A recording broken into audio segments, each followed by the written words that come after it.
పాఠశాలలో అందిస్తున్న మధ్యాహ్న భోజనం నాసిరకంగా ఉందని ఆరోపిస్తూ ఎన్టీఆర్ జిల్లా పెనుగంచిప్రోలు మండలం అనిగండ్లపాడులోని జిల్లా పరిషత్ ఉన్నత పాఠశాల విద్యార్థులు తల్లిదండ్రులు ఆందోళన వ్యక్తం చేశారు. గత కొన్ని రోజులుగా భోజనం సరిగా లేకపోవడంతో తమ పిల్లలు ఆకలితో ఉంటున్నారని వారు ఆరోపించారు. గత వారం రోజులుగా మధ్యాహ్న భోజనం బాగోలేకపోవడంతో విద్యార్థులు భోజనం చేయకుండా సాయంత్రం వరకు ఉపవాసం ఉండాల్సి వస్తోందని తల్లిదండ్రులకు తెలిపారు. దీంతో తల్లిదండ్రులు పాఠశాలకు వచ్చి స్వయంగా మధ్యాహ్న భోజనాన్ని పరిశీలించారు. వండిన అన్నం ముద్దగా ఉండడంతో పాటుగా కూర పూర్తిగా మాడిపోయి ఉండడంతో వారు ఆగ్రహం వ్యక్తం చేశారు. ఈ విషయంపై ఆగ్రహంతో తల్లిదండ్రులు పాఠశాల ఎదుట ఆందోళన దిగారు. అధికారులు వెంటనే స్పందించి వంట ఏజెన్సీని మార్చాలని వారు డిమాండ్ చేశారు. నాణ్యత లేని భోజనం వల్ల విద్యార్థుల ఆరోగ్యం దెబ్బతింటోందని అధికారులు దీనిపై తక్షణం చర్యలు తీసుకోవాలని వారు కోరారు.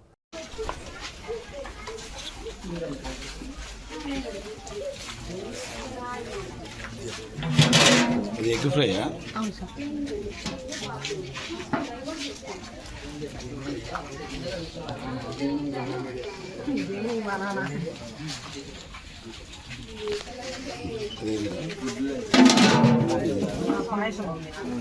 ఏంటది? పాయసం ఎలా ఉంది? స్వీట్ గా ఉంది.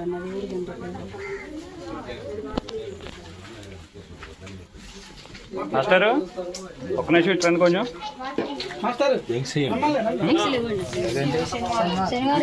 శనివారం గుడ్డు ఉండదా? అట్లాగండి, రోజు మాస్టర్ ఇన్స్పెక్షన్ చేస్తారన్నారు. స్వీట్ పొంగల్ అన్నారు. స్వీట్ పొంగల్ అదే స్వీట్ పొంగల్ అది ఈ స్వీట్ పొంగల్ అనే చెప్పినాం సార్. మామూలుగా కొంచెం ఉడకనిచ్చే బెల్లం వేసి ఉడికిస్తానన్నారు. నేను వచ్చినప్పుడు తీసా ఫోటోలు తీసేసి.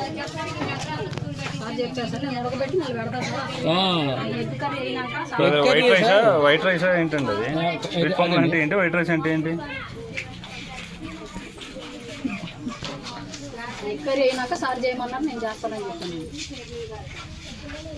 పిల్లగాళ్ళు ఇళ్ళకి పోయి గుడ్డు బాగోట్లేదు. తల్లిదండ్రులు చెప్పినా కాడ హెచ్ఎంసారికి చెప్పినా కాడ పట్టించుకోవట్లేదు. మేము కాడ వంట వాళ్ళని గవర్నమెంట్ వచ్చాయి, నేను చైర్మన్ అయ్యాక ఏ వాళ్ళని పెట్టుకుంటే వాళ్ళని కాదని తీసుకున్నారు. సోమవారం మంగళవారం ఒక్కొక్క డ్యూటీ ఉంటుందండి. ఆ డ్యూటీ టీచర్ ఏం చేస్తారు, పుస్తకంలో చూసి అక్కడికి వెళ్ళి టేస్ట్ చేసి వాళ్ళు దాంట్లో రాస్తారు. ప్రతిరోజు ఒక్కొక్కరు ఉంటారు. సోమవారం ఒక టీచరు, మంగళవారం ఒక టీచర్ అట్లా ఉంటారు. 6 రోజులకు 6 ఉంటారు. మరి వాళ్ళు మాకు ఇవి చెప్పండి. ఫుడ్ బాగుంటుందమ్మా? ఒక నిమిషం హెచ్ఎం గారు, ఫుడ్ బాగుంటుందమ్మా? పిల్లలు చెప్పండి, మీరు భయపడద్దు, ఎవరు భయపడద్దు. అట్లా కాదు, అది పిల్లల చేత కట్టెలు మోపిస్తారు.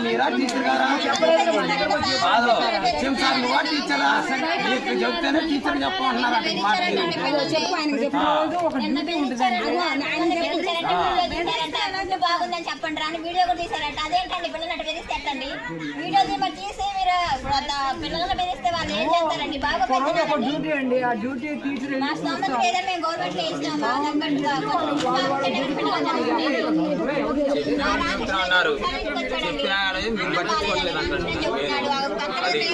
పనికి అంతా కూడా చూసామండి. మేము పనికి అంతా కూడా చూసాం. దెబ్బలంటే అంత అన్నం పడేస్తున్నారు. అన్నం ఫుడ్ పారేస్తుంది. పెట్టేది పిల్లలు మంచి పెట్టాలిగా. ఒక ఉపాధ్యాయుడు గారు చూస్తారు. వాళ్ళకి చెప్పలేదు. మీరు చెబుతే బెదిరిస్తున్నారంట. ఎవరి పిల్లలు చెప్తారు? ఇప్పుడు ఆ పిల్లలు చెప్తూ బెదిరిస్తున్నారంట. మన బెదిరించారంట. ఏ పిల్లలు చెప్తారండి? చెప్పలేదు, మా దృష్టికి రాలేదండి. మీరు కాదండి, వంట వాళ్ళను ఆయా వాళ్ళు బెదిరిస్తారు.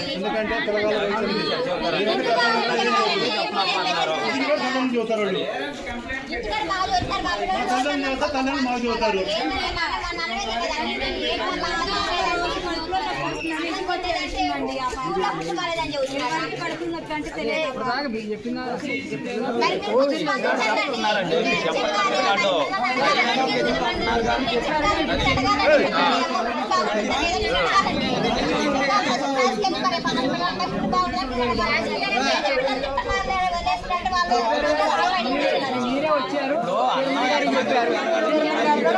తీసుకోలేదు కండి. మీకు ఎన్నోసార్లు చెప్పినా కానీ మీరు తీసుకున్నారా? తీసుకోవట్లేదుగా. ఎన్నోసార్లు చెప్పినా మంగళవారం ఒకళ్ళు ఉన్నారు. వాళ్ళని రమ్మనండి. తెలుసు అది చెప్పట్ల టీచర్ మరి ఏం చెప్తారంటే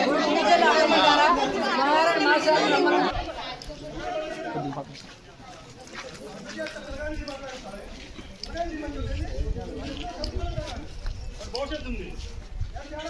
ఒక నిర్దిష్ట నిర్ణయం అయితే మీరే తీసుకోవాలి సార్ దీంట్లో. ఇప్పుడే కదండి నేనేమంటున్నానంటే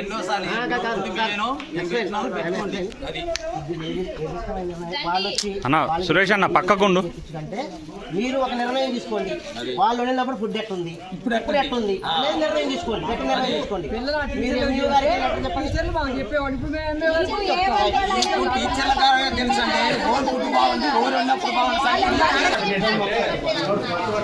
ఎక్కడ వరకు రాస్తారుగా అసలు సూచన కూడా పంపిస్తారు. చిన్న స్కూల్లో అంత సత్తా ఇక్కడ లేదండి. అసలు లేదు. చిన్న స్కూల్లో ఉన్న సత్తా అంటే ఈ స్కూల్ ఎప్పుడో డెవలప్ అయ్యేది. మేము చదువుకునే స్కూల్లో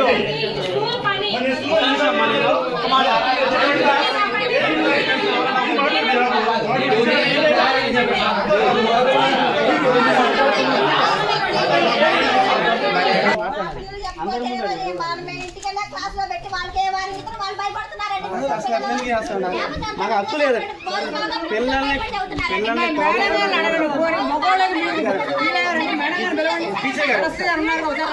పెద్దవారు సమస్యలు ఏమైనా ఉంటే మేడం గారికి చెప్పండి లేదా చెప్పే ప్రశాంతంగా ఉండండి. సమస్య ఒకటి వేరే మళ్ళించుకోవాలి. ఎందుకంటే అది మాకు బాగా సమస్య మీ సమస్య కరెక్ట్ మేము ఒప్పుకుంటున్నాను. కానీ దాన్ని వేరే విధంగా మళ్ళిస్తే అది వేరే విధంగా మీరు చూడండి. సారీ తెలుగు చెప్పట్లేదు, హిందీ చెప్పండి, ఏ సబ్జెక్ట్ అని చెప్పండి. మేము ఇమీడియట్గా యాజ్ ఫర్ ఏదైతే రూల్స్ ఉన్నాయో నామ్స్